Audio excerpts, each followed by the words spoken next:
You are now listening to WSN, Wolf Sports Network, live from the University of West Georgia in Carrollton, now an Odyssey station. Live from Carrollton, Georgia, this is Sports Pack. Home of the hottest takes and the best interviews in college radio. Hold on, wait a minute. We need a little more energy. This is Sports Pack. Yeah, there we go. Home of the hottest takes and debates. There is no way I'm going to sit here and roll with Jared Stidham and Aiden O'Connell. Richard. There's just no way. And the best interviews in college radio. This is five-time Olympic medalist Alana Myers-Taylor. This is Super Bowl champion quarterback Brad Johnson, and you're listening to Sports Pack on the Wolf Sports Network. And the Wolves play here.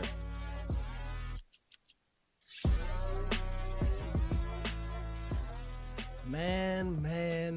What is up, everybody? It's been a minute. It has been a minute. A lot of crazy weather, a lot of great times, bad times mixed in. But either way, Sports Pack is officially back. Thank you all for tuning in. You have no idea how excited we are to finally be back. As always, I am your host, Richard Reed, joined by Carly Pear, Jackson Schrader, and my guy, John Howley, holding it down on the board. Now listen, we got a whole lot of stuff to get into in this week's episode, man. Our only episode of the week, but don't worry. Next week we'll be back Mondays and Thursdays, same bat time, same bat channel. But until then, we got a lot of UWG sports to catch up on and get into. We've got a lot of sports news to catch up on. NBA is getting fiery going into All-Star break. College basketball is going crazy right now. And I got a little ambitious, got excited watching the Senior Bowl the other day, and decided to throw together my first ever mock draft for today's show for this year's 2025 NFL Draft coming up in April. So we got a lot to get to. But before we do that, I got a few bills to pay. What's that? I got some bills I got to pay. What you got for us? Starting off with my guys over there at Dine West, where they are committed to offering a diverse menu that accommodates to a wide range of dietary preferences, including vegan, gluten-free, and any and all multicultural options your little mind could think of. Their menu changes daily, and you can view the weekly offerings for both East and West Commons at westga.edu/dinewest. We're also here to remind you all to drink responsibly. Please drink responsibly. Look, we're out here on a college campus, and this kind of stuff's floating around out here. Alcohol and other substances of that nature. We just want to remind you all, while you all might be out there indulging, even if you're not in college, even if you're 50, 60 years old, you still need to drink responsibly. Because stats show college students who binge drink alcohol are at least three times a week, or roughly 6 times more likely to perform poorly on a test or project as a result of that drinking. That is why the Crafty Rabbit Meadery right down the street has joined forces with Wolf Sports Network and Wolf Radio's Drink Responsibly campaign to remind students that drinking should be done responsibly and in an environment that discourages overindulging. Faculty will not take hangovers as excuses. Excuse me. Now look, now that we've got all the housekeeping items out of the way, let's get into some West Georgia sports. As Widener rolls to the right, he's got some time. Everybody's down at the end zone. He heaves it, and it is caught for a touchdown. We are one. Go Wolves. We are indeed one, and you just heard a clip from our outstanding football season this past season, but we ain't here to talk football. Basketball is in full swing, like I mentioned a minute ago, and we have a game tonight here at the Coliseum in the City of Dreams, Carrollton, Georgia, tipping off at 7 p.m. The second the show ends, we will be sprinting across campus to the Coliseum to get our front row seats and get ready to watch our extremely entertaining women's basketball team, who are currently sitting at 8-11 right now, 2-6 in conference play. So it hasn't been going the best, but every single game has been extremely entertaining, with this team scoring over 72 points per game. They're extremely entertaining. It's just the things don't always go our way. But we're sitting at 8-11, and we have the 13-6 Central Arkansas Sugar Bears coming into the Coliseum today. Currently sitting at 7-1 in conference play. Look, their name might be funny, the Central Arkansas Sugar Bears. I ain't never heard no Sugar Bear before, but I tell you what, ain't nothing sweet on that basketball court, because they're 13-6 overall and 7-1 in conference play. The Sugar Bears ain't playing around, and they're really looking to grab a conference championship this season, and that path has brought them to the Coliseum out here in the City of Dreams, Carrollton, Georgia. Now, this is our first ever ASUN matchup against the Central Arkansas Sugar Bears in basketball in general, women's or men's. So it's going to be a big-time game and one that our women's team has to win to keep on pushing and try to help out this conference schedule going into conference play in the next few months. Now, Schrader, me and you have gone to a lot of these women's games together. John, you have too as well, taking a lot of pictures, but I'm going to start with Schrader first. What are some things you've seen throughout this season for this team that you know that you have to see again tonight in order for them to be successful against Central Arkansas? Yeah, they just really need to continue to score. I know that sounds pretty dumb, like, hey, if they score, they're going to win this game, but they really just need to go out there and score and play good defense more than in, like, incremental, like, segments, I guess, if that's the wording. But, like, you see them go on runs a lot. They'll go on, like, 20-point spurts, and then they'll get cold for a couple minutes. And we really need them, especially against the Central Arkansas team, to play a full game of complementary basketball. Because we've seen some really close games recently where at the end they just let it slip away. Exactly. So we really just need them to play an entire game of complementary basketball, and I think they can easily win this game. Yeah, I would say I'm agree. We can win this game. This team is actually far better than we thought. Yeah. It's really surprises. I love it. I love seeing it there. But you're not wrong. And really, my main point here is we have to finish. We've had some games where if we go into overtime, we can't win. Yeah, we have not won in overtime, but yet we can play with them right down to the wire. And the good thing about that team is they control the ball well. Sometimes they forget about it, and that's where it kind of bites us in the tail. But we can control the ball well. I say we can beat the Sugar Bears tonight, which I'm still surprised they're called the Sugar Bears. Yeah, the Sugar Bears is definitely a crazy name, but I'm with y'all. This team has a lot of big-time upside, especially on the offensive end of the court. But like you said, they have to keep pushing throughout the entire game and finish strong. Exactly. They can get hot, go on quick little runs, but they eventually go cold. They're a hot and cold team. This is a team that's going to need to stay hot tonight against this Arkansas team. Because, yeah, they outscore Arkansas in points per game. Arkansas only scores 68.6 points per game. We're up there in the upper 70s. But the thing is, the Sugar Bears play good team defense. And that's the kind of stuff we're going to need to be ready for. We're going to need girls like Zariah Davis and Sydney Tolbert, who are both averaging over 12.5 points per game, to really step up, get hot early, and stay hot throughout the entire game. It's a tall task. I mean, it's not easy to be hot throughout the entire game. I don't care if you're playing middle school basketball in church league like Kevin Hart dominates, or if you're up there playing in the NBA. It's hard to get hot and stay hot throughout the entire game. But that's what this team's going to need to do. We're going to need our girls to dominate down low, stay hot from outside, work the mid-range some, and play complementary team basketball. Defense has been a struggle throughout this entire season, so I'm not expecting too much on that front. But when I look at what they can do offensively, that game against Lipscomb, the overtime loss, it was an incredible game, great environment, super fun to watch. This team is very entertaining. Yeah. Week in and week out, they're a great team to watch. We just need them to stay hot, not be so streaky, and I would not be surprised if they beat the Sugar Bears tonight. We need a crowd there, too. They feed off our energy. We need people in the Coliseum. We made the Instagram, all right? We did make the Instagram. I mean, we had a 4-man student section. More than Yeah, that. and that place was rocking. Artificial crowd noise and everything. That place was We going were nuts. topic of conversation on ESPN that night, actually. I was told. Yeah, exactly. ESPN Plus. We were there. See, I'm telling you, we had it going. We just got to keep that going. So, look, if you're a West Georgia student out there listening right now, come out to the game. You don't have nothing that important to do at 7 o'clock. Go ahead and get your essay knocked out. Meet up with that girl later. Meet up with that girl after the game. Now you have something to talk about. It won't be so much awkward silence. I like the way you think. Dang, girl, why didn't see you at the game? Man, you should have been there. It was crazy. We beat the Sugar Bears. Now, come here, Sugar Bear. I mean, simple as that. Like, look, it's that easy. So, look, come out to the game. Look, even if you're not a West Georgia student, you're in the Carrollton area. Even if you're not, Carrollton's an easy drive to make. Come on, drive through here, go slow through Whitesburg, and pull up to the game. We need a packed Coliseum for this big-time conference game tonight. Now, look, we got a lot more sports to get into, so stay tuned. What's that? Oh, Richard, I know you didn't forget. What? So while we were away, our cheerleading team went to nationals. Richard. Listen, I'm sorry I was moving too fast. It's our first day back. It's my first day Yeah. back. He's rusty. Our UWG cheer program not only won one, not two, but 3 national championships down at nationals. So let's give a round of applause for them. And look, I am so sorry. I'm Yeah, so come on. sorry. Continue Come the on, love. Richard. In We my gotta be defense- better. In my We don't defense, want to hear it, I Richard. knew Carly was going to remember, so I just wanted to set it up. Look, I was throwing her lob, D-Wade to LeBron. I knew what I was doing. I was throwing her a lob. I wanted Carly to get that moment. I know she was really excited about it. I really wanted that to be yours. I didn't want to who am I to steal your thunder? You know what I mean? Who am I to do that? Yeah. But with all that being said, we're going to take a quick song break, but stay tuned because when we get back, we got a lot of sports news to dive into, and we're going to talk about how the SEC has been dominating college basketball this season so far. Stay tuned. Sports Pack will be back in a second.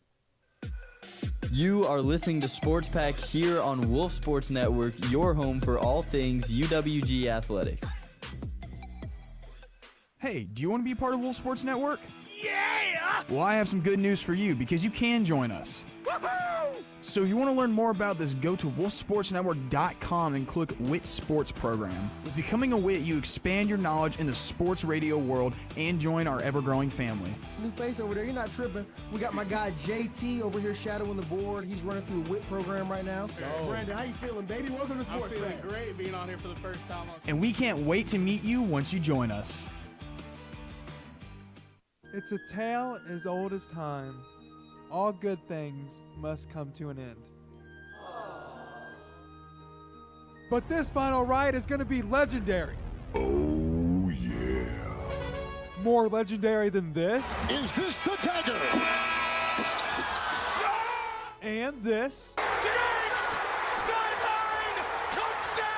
So be sure to listen to Triple Threat every Friday starting at 11, only on Wolf Sports Network. Sports fans, are you looking for a show where you can see other sports fans sharing in your misery and excitement? Then Sports Out of Pocket is for you, because we're fans too, and we experience our highs. Bertigine is not a safety. He's just a corner who will lock down your number one. And our lows. Trayshawn Ward, screw you, buddy. You were on our team last year, and you gave us no mercy, okay? So join us every Wednesday at 5 to cheer and boo along with us, only on Wolf Sports Network. It's a brand new season, and you know what that means. A brand new series. Kool-Aid Jackson Cook. Mark my words, by the end of his career, Nolan Arenado will be better than Chipper Jones. Jackson Cook. New short series, exclusively on Wolf Sports Network YouTube. Kool-Aid Jackson Cook. Make sure to like and follow on all socials for more content. The Dodgers introducing Shohei Ohtani after signing him to a record-breaking contract. Nick Saban is retiring. Breaking news on Sports Pack. Breaking news indeed. Welcome back to a sports news segment, guys. We've had a lot happen over the break while we've been gone. Yeah. Most recently, we're going to touch on the Australian Open. What? That's I wild. mean, you just said we're going to touch on it and Okay. just stopped. I was like, oh, what's the pause for? Anyway, go ahead. Sorry. Anyways, so Madison Keys of the USA, she won the singles in the Australian Open last week. She actually upset the two-time champion Sabalenka, which good for her. And Schrader, I'm going to throw it to you. We were talking about this before the show. She's actually had a lot of challenges before getting this win, but super proud of her. She's done really great things. Yeah, I think this is a really good win. I think the big statistic that I feel like it gets tossed over to me because it's really hard to say, but she became the second oldest first-time women's winner of the tournament. Yep. So I think that just means she's the second oldest female to win that one for the first time. Yep. Won the tournament. Yep, there we go. There's a Schrader translation for everybody. But big win for Keys. It's pretty cool. Kind of helps make a career when you can win that big of a tournament. Yeah, she's had a lot of struggles, so it's really awesome to see her really succeed now because, I mean, she's been doing this for the last 13 years, and she's had a really hard time winning one of the big ones, so good for her. Now, we got to see the first 12-team playoff for the college football playoff and kind of how that was going to roll out. Ohio State beat Notre Dame. Not sure how y'all feel about that, but with there being a 12-team playoff, I do want to ask you guys, what was a game that surprised you guys the most? It has to be Arizona State and Texas for me. Oh, absolutely. That game was amazing. Dude, that game was incredible. And early in the game, Texas just started so hot. It seemed like Arizona State couldn't get anything going. But then you look to the sideline and you see their head coach, Kenny Dillingham, in his first year, just telling everybody, stay calm, do what you do.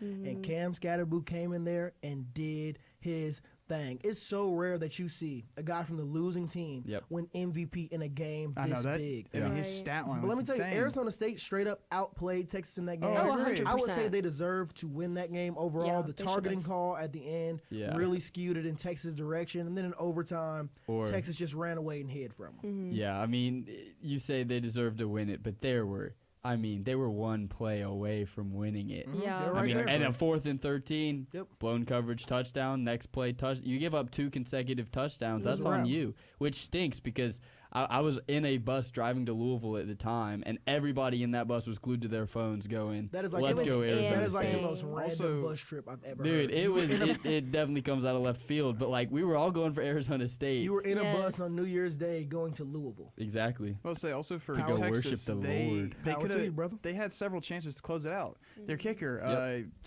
Auburn, whatever his last name Yeah, is. his name is yeah. Auburn. He's just Texas cursed. kicker. Yeah, but I would say like That dude had to fly Delta back home. I'm about to say you almost cost you. You could have closed it for him, but you didn't. You didn't really do that, and I'm really just proud of Scattaboo and all that. I am a huge fan of him now. I'm about to say I'm a huge fan. Yeah, I mean, it was a great game, and the 12-team format, while it was a test run, there are some things that may change. I'm Needs a not little too sure if tweaking. they're going to change as a whole. I'm not sure if they're going to change, but it was very interesting to see the 12-team playoff play out. We saw Ohio State beat Notre Dame in what ended up being a very entertaining national championship. If only Notre Dame didn't go cover 0 at the end of the game, we might have seen a different outcome, but Dude. either way, we got what we got, and it's so interesting about that outcome. Largely because of Ohio State's defense that has been morphed over the past few years by their brand new defensive coordinator. Well, not brand new anymore. He's been a defensive coordinator for about 3 years now. Jim Knowles came over from Oklahoma State where he was very successful. Yep. He came and turned this Ohio State defense around. Added players like JTT, Jack Sawyer, Caleb Downs, big-time players that can just change the overall look and feel of a defensive unit and make them into the kind of elite unit that Ohio State was this season. So you see a defensive coordinator that successful in one spot, you're like, man, the only way he would leave is if somebody was throwing a bunch of money and give him a head coaching job. So when I saw that Jim Knowles was leaving Ohio State, I was like, okay, he must have been hired as a head coach somewhere. But no, he was given the exact same position as defensive coordinator. Where? Where would you think? Penn State University. Wild. One of Ohio State's biggest rivals in the Big Ten. Now that $3 million. Man, that caught me off guard. It was right out of left field. I didn't expect to see anything like that. Schrader, how did you feel when you first saw that? Yeah, that definitely shocked me because if I'm Jim Knowles, I can go get a bag to go be a head coach. Because what he does anywhere, he makes that defense amazing. He makes it physical, fast, strong. He instantly makes it one of the best defenses in the country. And it surprised me, but it also kind of shows that, like, maybe James Franklin's finally going, I got to do some stuff to make sure we can get some hardware while I'm he's going here. all in. Now, if I'm James Franklin, I might be going more offense. That might be what I'm trying to build because that defense is always good, but they're going to make this defense better. And, dude, if Penn State can just get some more weapons around Aller, bro, they could be right back where they were this season. Yeah, I mean, I like what you're saying about with Penn State needing offensive weapons because in the Notre Dame-Penn State game, Drew Aller did not throw to a single wide receiver that game, which is crazy. When you had some, I wouldn't say you had the greatest receivers, but you had some playmakers out there. And that's just one thing. You bring him over now, and really you're going to try to make sure that defense is really good. But really, I think I like what you're saying. You have to focus on your offense now because you had your wide receivers transfer out. You're going to have guys that step in, or you're going to have to go. I think they got someone in recruitment, that 4-star, 5-star, but you really have to dive in on that because they can win. But obviously, as of right now, they don't. They can't. Yeah, and like you said, they're not winning because of they're so lackluster on offense. They have been for the past few years. Ever since a guy by the name of KJ Hamler went through that program, they've really had nothing substantial at wide receiver. So, I mean, I understand bringing in Jim Knowles, arguably the best defensive coordinator, maybe the best defensive mind in college football. Right up there with guys like Kirby Smart, Dan Lanning, Glenn Schumann. He's right up there with the biggest names in the sport. When you look at Penn State, it's like, yeah, you grab something that helps, but that wasn't your problem. Exactly. So I'm not really, that's like me buying a pick for my hair instead of a do-rag. Look, I have waves, so a pick is really going to do much for me. Pick is when you have long hair. I need a do-rag to lay everything down. So I got something that could help, but not help the problem that I'm having. So it's going to be very interesting to see how that plays out. They need to make some big-time moves offensively, and they haven't done them so far. Not in the portal, not in high school recruiting. So I don't know what James Franklin is cooking out there, but it's looking like it's going to have a similar ending that these last few seasons have had. But look, talking about familiar endings. Past 2 years in college basketball, we've seen the same thing. The UConn Huskies reigning superior above the rest of the college basketball world. But now we got the SEC starting to rise to the top. Let's talk some college ball, man. Rebound Bosch. Back out to Allen. His three-pointer. Bang! Tie game with 5 seconds remaining. Baby, let's talk some NBA. Well, he said let's talk some NBA, but we're not going to talk NBA just yet. We're going to start with college basketball because this is something that we've never seen in college basketball. 10 SEC teams are in the top 25. It's ridiculous. I can't believe what I'm watching. And then when you watch SEC ball, it's incredible to watch. Extremely entertaining, high-scoring, high-flying teams, and also teams that are very sound defensively, play fundamental basketball. It is so fun to watch the SEC this year. And it's something that Brendan has been predicting for the past few years on SportsBack. I was the main one arguing against him, saying that conferences like the Big East, the Big 12, and even the ACC will always reign superior in college basketball. When you look at what the SEC's been doing, I hate to say it, but Brendan was right. They've been dominating in high school recruiting. Knocking on the door. Look, man, they've been dominating in high school recruiting, dominating in the transfer portal, bringing in the right coaches, renovating their facilities, renovating their coliseums.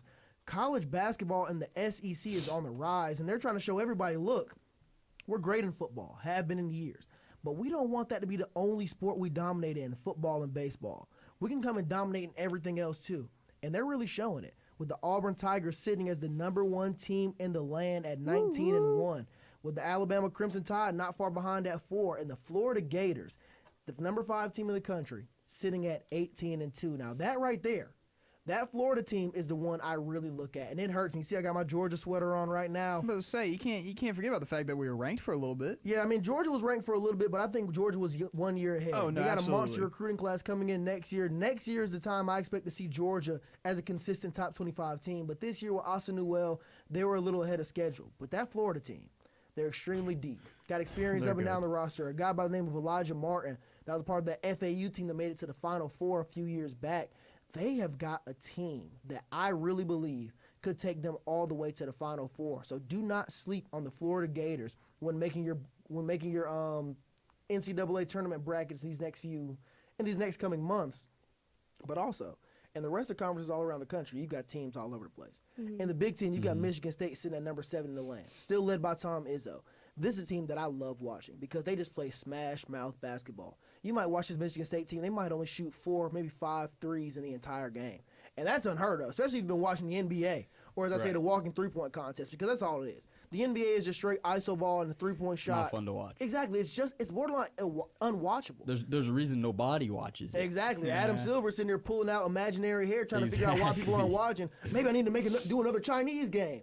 No. You should limit the amount of three-pointers you shoot in a game. That might help. When you watch Michigan State, man, they get inside. Yep. They dominate them in the mid-range and in the paint, and that's why they're beating so many people. People are not used to you going after them every single possession like old school basketball. They're not used to seeing that. Tom Izzo has found the formula, and that Michigan State team is also very scary. And then there's a team in the Big 12, currently sitting at the #6 team in the country. A team that we've seen year in and year out get very, very close, but they haven't been able to make it over the hump. The Houston Cougars. They're sitting back at 17-3. One thing that program does is develop players. They get guys in there. They may not even touch the court until their 3rd and 4th year, but they are committed. They are bought into that program. And when they touch the court, they can do it all. They can score at an extremely high clip and also defend with some of the best teams in the country. The Houston Cougars, once again, are extremely balanced, coming off a big win against the Kansas Jayhawks a couple nights ago in overtime. That is a team that can play with anybody in the country. Their mix of offense and defense is ridiculous and can overwhelm just about any team. Now, Carly, I was saving one team, especially for you. As I said earlier, the Auburn Tigers are currently sitting at the #1 team in the country. I know you're our resident Auburn fan here. Oh, yeah. So let us know a little bit about this Auburn Tigers team that's sitting at #1, because I know you're excited about it. I know you think y'all are going all the way. I can tell you right now y'all probably aren't. But it's been a great story so far, so let us know a little bit about this team. Yeah, I'm super excited for this team. We really haven't seen a team like this since our Final Four run back in 2019. But I mean, that happened. What? It did. I mean, he said that happened. It said that happened. And that was a very fun team to watch. I'll give you that. Yeah. That was a very fun team to watch. Auburn's been good for like the past 5, 6, 7 years. They've been balling. They've definitely had some struggles in the past couple years. I mean, COVID kind of tanked everybody, but it definitely tanked Auburn pretty bad. I mean, Bruce Pearl, great coach. I have loved watching him coach, like all these different sets of teams. But man, I'm really excited for this Auburn team. I really could see them going all the way, if not, well, pretty far, if not all the way. So we'll see. We'll see. Yeah, I was hating a minute ago, talking a little bit of junk, because I know you're an Auburn fan, and you always hate on Georgia and Florida State and whoever else's team might be on here. I had to hate on y'all a little bit, but Auburn's a real deal squad, and I'm with you 100%. Like I said, I was talking trash earlier. This is a team whose floor, I think, is the Elite Eight. They are that good. Crazy. And when you have a guy like Johnny Broom, like Janai Broom, excuse me, it's spelled like Johnny, but it's pronounced Janai. When you have a guy like Janai Broom down low and the guards that they have around him in that offense, it's borderline unguardable. When Janai Broom is healthy, he is arguably a top 3 player in all of college basketball. He just dominates inside. Before he rolled his ankle a few weeks ago, they were putting up graphics of his numbers compared to Shaq's numbers. That's now, wild. Obviously, because Shaq was crazy. Exactly, he's a different LSU. caliber of big man, and obviously Shaq's numbers were just all of them were above him by like 3-4 points. But the fact that he's being put in Shaq conversation at the center position is utterly ridiculous. And then when you have young guards like Pettiford out there and all the other guys they have up and down that Auburn roster, led by Bruce Pearl, like I said, the Elite Eight is this team's floor. I think they could be an amazing team, an extremely exciting team to watch in the tournament. Or you go ahead. I was just gonna say what makes me laugh about college basketball as well, because I don't watch it the most, but I'm just waiting for a 15th seed St. Peter's to just absolutely destroy everything. Yes, that's what I love about college that's basketball. what's so funny about this sport is you can hype up these teams like Kentucky all the time. You know, they always get hyped up just to lose to some podunk school out in the middle of nowhere every March. You're not lying. No, I was saying is going back over to Auburn, looking at their team leader stats, you see Broom practically leading every single category right there. 18.2 per game. You have he's basically a double a game. Yep. I mean that's crazy to see. He averaged 11 rebounds a game, right? Yep. About 11, yeah. He's a beast down low. And the fact, what really sold me on this Auburn team, because I really wasn't sure at first. I was watching them play. I was like, yeah, they look good, but they're just doing everything through Broom. When Broom went down with that sprained ankle, I really feel like that made this team a whole lot better. Made him elevate. Because they had tough games. They had to go on the road to play Georgia. Now this Georgia team amped up. The stadium was on fire. It was so loud. There was a line stretching all around campus trying to get in that game 2 hours early. The crowd was jumping. They found a way to win without Broom. They played against Kentucky, won without Broom. They have played against top-tier SEC talent week in and week out, night in and night out, and have won without their best player. And that's just boosted everybody else's confidence. So now when he gets put back into this offense, that's going to be a team that feels like they cannot be stopped with or without their star player. This is a team that can make it super, super far. So I hate giving Auburn their flowers like this with Carly on the show. But they deserve them right now. But man, they deserve them. It's hard not to. And another team who I have to give their flowers is a team in the NBA, the Oklahoma City Thunder, currently sitting at number 1 in the West at 37-9. Led by Shai Gilgeous-Alexander, or SGA as I like to call him. Looking to get his first ever MVP this season. He got really close last year. But looking to get his first ever league MVP. He is one of the most exciting players in the game to watch. He scored 54 points last night. This guy is unguardable. He's ridiculous. But there's one man standing in his way. Who's that? A guy who it feels like he's won 5 MVPs in the last 6 seasons. Nikola Jokic. With the number 4 seed in the West, currently Denver Nuggets. Dude, they're 28-19 right now. They don't play much defense, but they don't have to. And you got a guy like Jokic averaging just about a triple-double a night. It's getting hard to knock Jokic at this point because he's so good. He's going to go down as one of the greatest to ever play the game of basketball. And when you watch him play, you understand why. He's involved in everything the Nuggets do. Dude, Schrader, it's ridiculous. Yeah, I remember when the Heat played the Nuggets in the finals a couple of years ago, and I was just sitting there watching him, and he made me so mad because he's like the most unathletic human being I've ever seen to be classified as an athlete. He just like stands there and just yucks the ball in every single time, and it's so frustrating when you're playing against it, but it's so cool to see when you're just watching it because you just see pure skill. and it just doesn't make sense. It's like an anomaly. It's ridiculous. Like somebody drunk uncle walk outside. Let me get a shot, Exactly. nephew. He just throw it up there and it goes in every time. He's ridiculous. Dominates down low. Makes the most ridiculous passes. And like you said, he's as athletic as my 1-year-old cousin. My 1-year-old cousin might be more athletic than him. Shout out my guy MJ. But it's like, I don't know, man. It's ridiculous. And before we run out of time here, another team I really want to shine some light on is the Houston Rockets. That's what I was just looking at. Currently sitting at 32-14 in the West, led by former Celtics head coach Ime Udoka, who I've been arguing for a while is probably the best coach in all of basketball. He just had his name smeared by some scandal a few years back, but he is rising back to the top of the game once again. Extremely talented team, man. Up and down the roster, Jalen Green, Dylan Brooks, Jabari Smith, Alex Sagun down low. You got which twin is on the team? Thompson, one of the Thompson twins on the team. Amen Thompson? Amen Thompson, dude. I keep getting their names mixed up. Dude, you got identical twins in the NBA. It's getting hard. And they have pretty similar names, too. Exactly. Now I got to get used because the Boozer twins are on their way through. They're the number 1 and number 5 overall prospects coming out this cycle. But, man, if you want to watch some entertaining basketball, cut it on tonight at 9 o'clock because the Houston Rockets are going on the road to take on the Memphis Grizzlies in Memphis. They're currently sitting at 31-16. Two super talented teams, high-flying guards, and Jalen Green and John Morant going at it. If you want to watch some really good basketball tonight, cut on the Houston Rockets and the Memphis Grizzlies at 9 o'clock, just like I said. We're going to dive into that game a lot next week and really get into some real deal NBA talk. Now, before we go, Don West will soon introduce new stations, including a ramen station and a fuel performance nutrition station at West Commons. What? Yeah, you heard me. A ramen station and a fuel performance nutrition station. I'm telling you, Don West has anything you could ever want. Whether you're a West Georgia student, did you know whether about you want that? to pay a couple dollars to go to a good buffet. I didn't know about it until now. Don West has anything you could ever want. Those additions are designed to provide more choices and cater to different nutritional needs. More information can be found at UWG_West on Instagram. Now stay tuned. We're going to take a quick break. But when we get back, we're going to dive into the first version, 1.0 if you will, of my NFL mock draft coming at you before free agency, Senior Bowl reactions only. Stay tuned to hear from my first ever mock draft. You are listening to Sports Pack every Mondays and Thursdays from 6 to 7, only on Wolf Sports Network. Hey, do you want to be a part of Wolf Sports Network?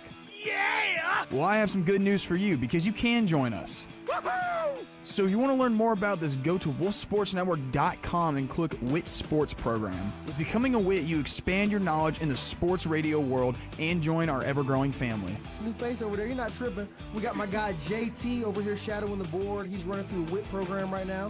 Oh. Brandon, how you feeling, baby? Welcome to Sports I'm feeling Pack. great being on here for the first time. And we can't wait to meet you once you join us. On Sports Out of Pocket, we have a brand new segment called The Lottery, where we talk about the players that we're high on and low on. Like how we're high on Halliburton turning around this Pacers franchise, and how we're low on Bryce Young for sucking it up with the Panthers. Whoa. Come on now. That wasn't his fault. Okay, fair enough. But still, listen to The Lottery on Sports Out of Pocket for more opinions on young players in the league.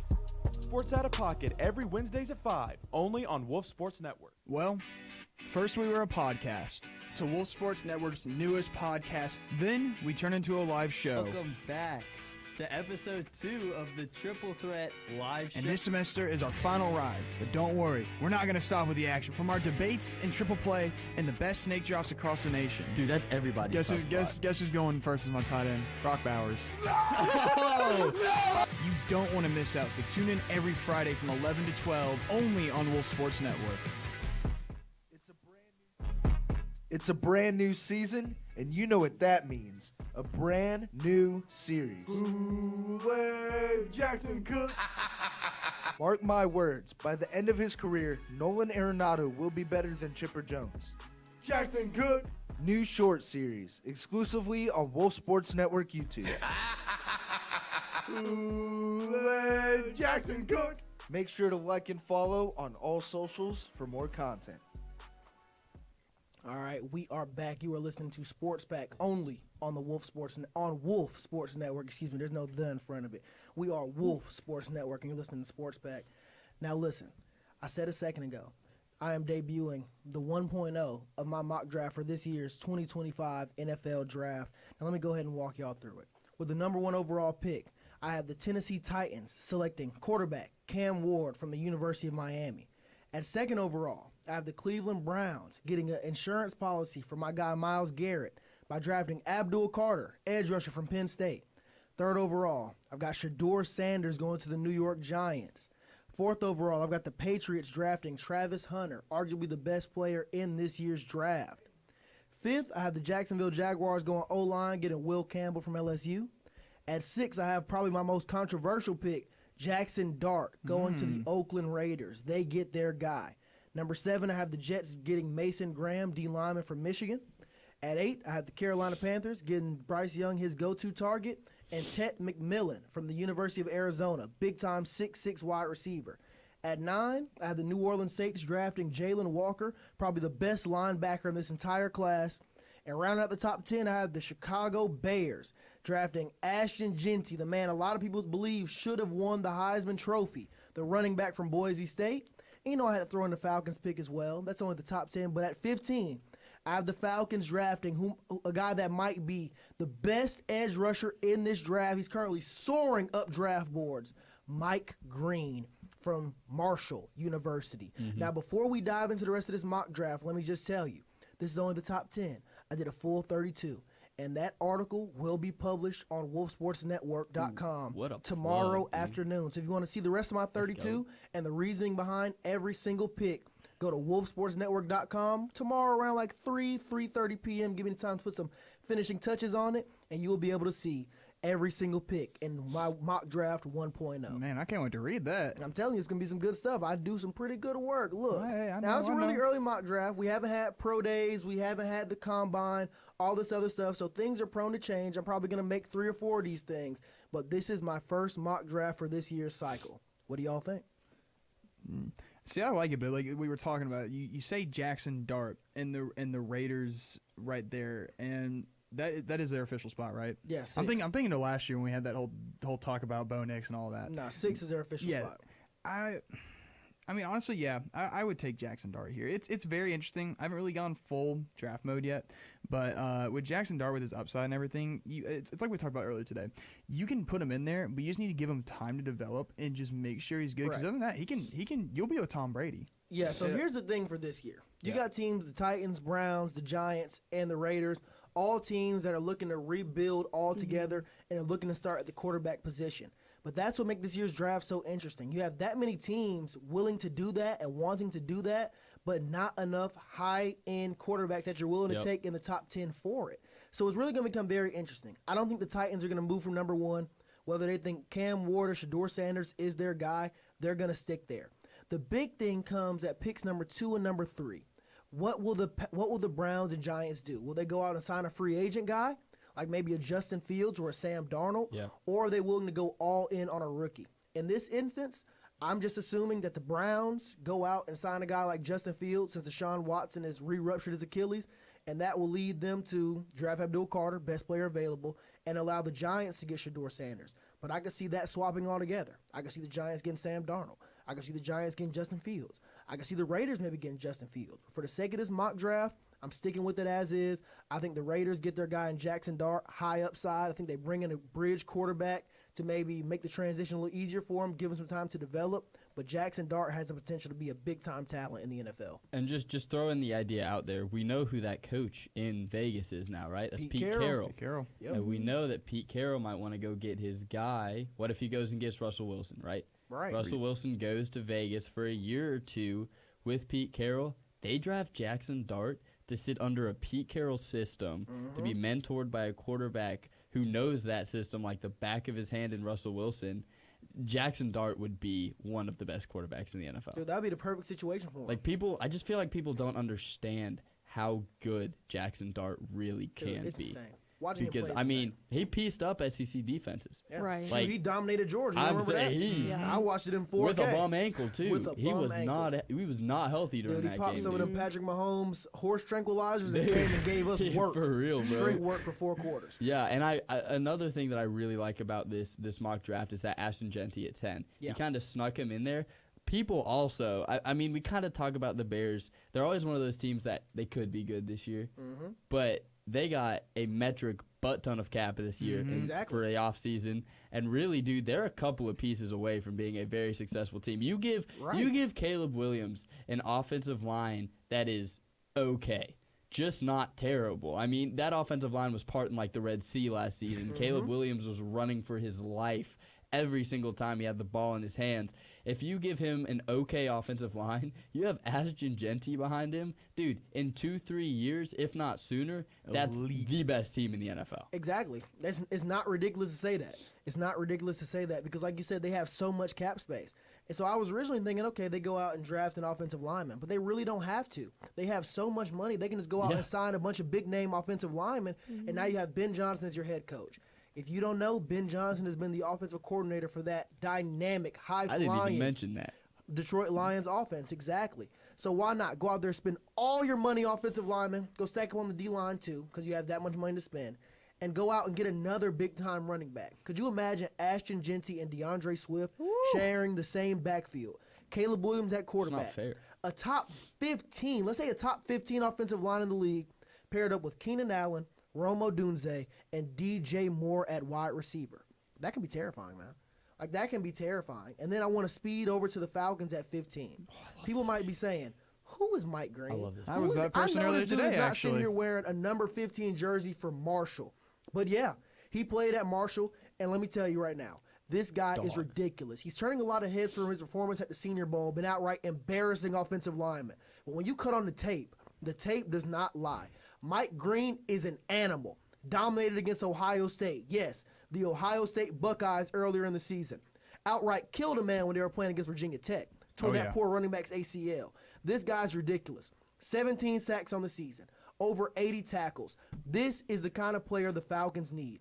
An outright disruptor. A guy that can straight up a game breaker on the defensive line, because that's what the Falcons are lacking. A high-end pass rusher. They thought they were getting that in Matthew Judon. They obviously didn't. He's a little old, but he can still be effective. You need a jolt of energy, some young blood, and I think Mike Green right there is that. 17 sacks is undeniable no matter who you're playing against. In a 12-game schedule? Exactly. Maybe 13 And one of those game came against Ohio State. Richard, you greening out on Mike Green right now? Man, I'm greening out, man. I'm all in on Mike Green. I'm greening out. Mike Green is the pick. Now, if Jalen Walker is still available, I'm taking him all day. I have him going at number 9 to the Saints. Linebacker from Georgia, he can do it all. He can drop into coverage. He can rush the passer. He's a straight-up monster. I think he's the best linebacker in the class. So if he somehow slips to that spot, now it's a conversation to be had. But if Jalen Walker isn't there and Abdul Carter's gone, I'm going Mike Green at 15 all day. I am greening out on Mike Green. Of course you're greening out Mike Green. I love it. But you showed me the tape earlier today because I was asking those same questions. And the one thing I saw after, obviously you saw the big hit, the Senior Bowl, pop, the lineman, whatever. But we're going back through it. This guy has the size. He has the speed. He can redirect when he needs to. That's what really stunned me the most. The fact that he stops his feet, turns his head, and redirects. Simple as that. I mean, that was insane to me right there. Now, walk us through that a little bit, John, because you just said a lot of stuff. Talking about speed, change of direction, redirection. You were an offensive lineman and played against some guys that are playing some pretty big-time ball right now.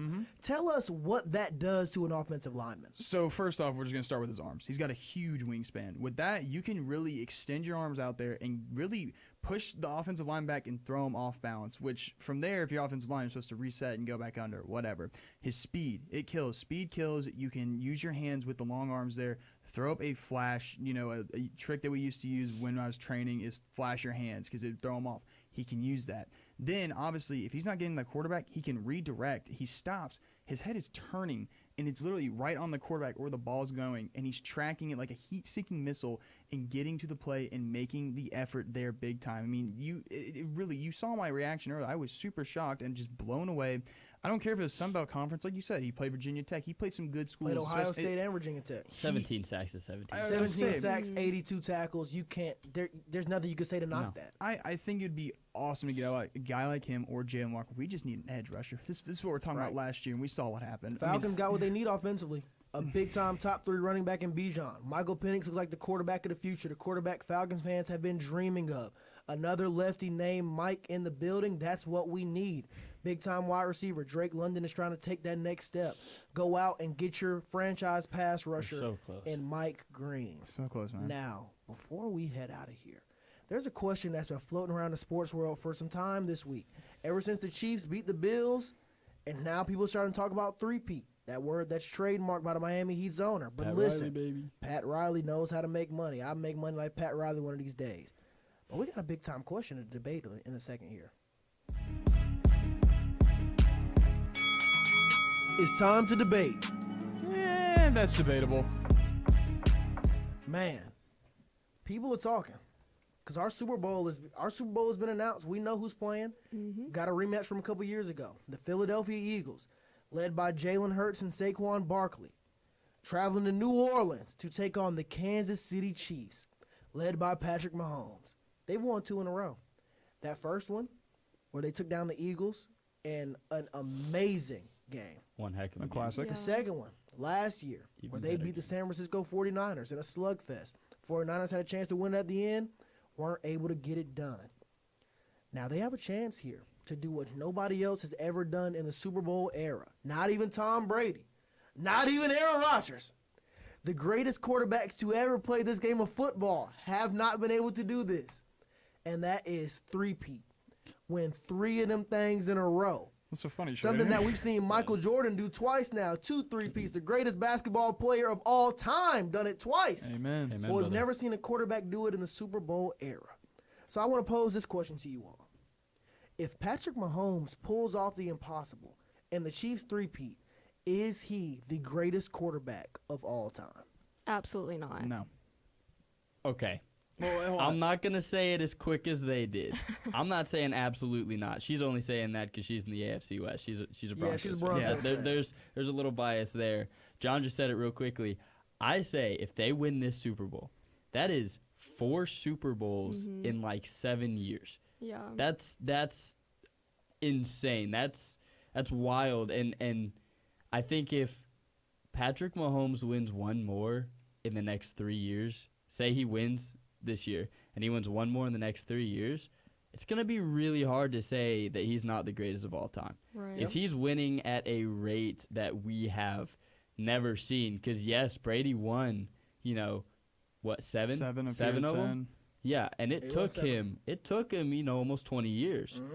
We're going to have Mahomes at 4. In 7 years as a starting quarterback. Exactly. He will win.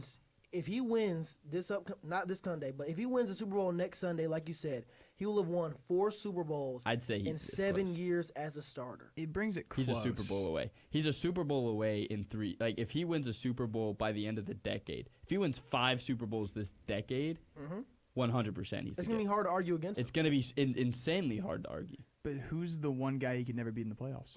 Tom Brady.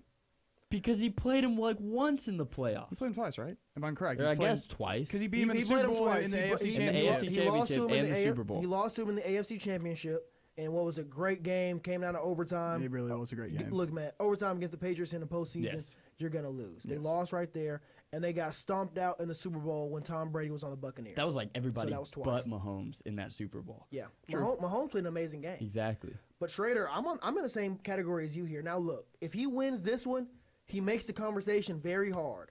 He But puts himself at number 2. Oh, he puts himself Oh, at for number sure. 2 no matter what, because he immediately goes over guys like Drew Brees, Peyton Manning, and Aaron Rodgers, my guy overall. Can't forget about Montana, though. Yeah, can't forget about Joe Montana too, but I think winning him this fast catapults him over Exactly. everyone else. But I still got Brady at number 1. Tom Brady was undeniable, couldn't beat him, and like people are saying about Mahomes now, can't beat him and the refs. It was one and the same. Exactly, dude. He won 7 of 10 Super Bowls, but like you just said, if Mahomes finds a way to win 4 Super Bowls in his first 7 seasons as a full-time starter, It's unbelievable. man, it's going to be hard to argue against him, man. What can you do against this guy? He has been to 7 straight AFC championships. Every single year he's been a starting quarterback, he has made the AFC championship game. No one else can say that. No one else can say that. And he isn't just getting to these games and losing like Josh Allen's Bills now and Kelly's Bills a few years back, like not a few years back, decades back. back. He's getting to these games and winning. Yep. Beating guys that are going to be Hall of Famers. Beating guys like Lamar Jackson. Knocking Derrick Henry and the Titans out. Big-time players. Guys that are going to go down in the history books. He is beating them consistently. Yeah. What do you do? It- What do you have to say about that? Like, what can be said? Nothing. Dude. What's being done on the field Yeah, he has a little help from the refs. But Right. what he Yeah. has done A on the field little. speaks for itself. Right. I mean, and like, even this season, a season where the Chiefs aren't as talented as they have in the years past. They have like the best record they've ever had. Exactly. They're 15-1 with a Travis Kelce who has 1 foot in retirement at this point. I think win or lose, he's retiring after the Super Bowl. They don't have Tyreek Hill. Rashee Rice went down in week 4 against the Falcons. Am I wrong? No. Or week 5. Yeah. Rashee Rice went down early in the season, their best wide receiver. Looked like he was going to lead the league in receiving yards this year. Tore his ACL or in like week 5 of the season. So he was gone. Just kept rolling with the punches. Rookie wide receiver in Xavier Worthy. Beat up offensive line. They do not have a right tackle. Somebody said the other day they have a revolving door at right tackle. Yep. People jumping over them things like they do the New York subway. They're not paying for it. It's like a turnstile at right tackle. But they're still finding ways to win games. The defense is elite. Chris Jones is playing at an unreal level. And then you add in Patrick Mahomes to this offense, there isn't much you could do against this Chiefs team. But let me tell you this before we head out, because we don't have much time remaining. I keep saying if they win this game, if they win this game. Notice I haven't said when. Right. And I'm going to give you a little sneak peek of next week, man. I was going to hold off on it, but I'm going to give you a little sneak peek. I just mentioned all these things that are wrong with this Chiefs team, and that's exactly why. We're not going to have this debate for some years now. Patrick Mahomes going to have to wait another year to try to get that Super Bowl and get to number 4, because I firmly believe the Philadelphia Eagles have what it takes to beat this Chiefs team this year. You look at that Eagles team top to bottom. They have a guy in Saquon Barkley that can take the ball 90 yards down the field and score in an instant. We haven't seen a running back this dominant in some time now. I can't even begin to tell you. He is head and shoulders the best running back in the NFL. You got that defense that is playing at a ridiculous level, extremely young, 2 very young big-time corners, but they're being mentored by Big Play Slay. You got Reed Blankenship. You got an offensive line. You got a defensive line, made up almost entirely of Georgia Bulldogs. Guys like Nolan Smith, Jalen Carter, Vaughn at linebacker. You mean the sack leader in the playoffs right now? Exactly, Nolan Smith. Dude, they've got a team over there, not to mention Jalen Hurts and those wide receivers out there. I feel like if any team is going to stop the Kansas City Chiefs from three-peating, it is going to be this year's Eagles team. It's like it's their shot at redemption. What happened a couple years ago? Yes, it's their shot at redemption. This is their time to do it. This is Sirianni's time, the Eagles head coach, to silence all the haters. If anybody's going to do it, if anybody's going to stop this team from three-peating, it's going to have to be this Eagles team. And not just because they're the last remaining, but because I feel like up top to bottom, healthy roster for healthy roster, they're probably the most talented team in the NFL. Head and shoulders above everybody else. I think this is the best chance to stop the Chiefs. It ain't going to be easy. It sure ain't going to be easy. But, man, I think there's a really good chance we got some parades in Philly and some 3-night-long parties. The city might burn down, but for a good reason, because the Eagles have a great chance of winning this year's Super Bowl. Now, let me remind you, in a recent survey, almost 53% of full-time college students ages 18 to 22 drank alcohol in the past month. That is why the Crafty Rabbit Meadery has joined Wolf Sports Network and Wolf Radio's Drink Responsibly campaign, reminding you, yes you, there is no drinking under the age of 21. Never drink and drive, even if it's one beer, and add food and water when you drink so you don't end up texting your ex. I'm letting you know now. That's not smart. Nothing good ever comes from that. Heck no. Which means know your limits. Now, I want to thank all of you for tuning in to this year's this year's first episode of Sports Back. We'll be back full time on Mondays and Thursdays from 6 to 7. Same bat time, same bat channel, same cast. You might see a few more people roll through, but for the most part, same show, Mondays and Thursdays from 6 to 7. Be sure to tune in. Can't wait to see you out there. Thanks for tuning in, and have a great night. God bless.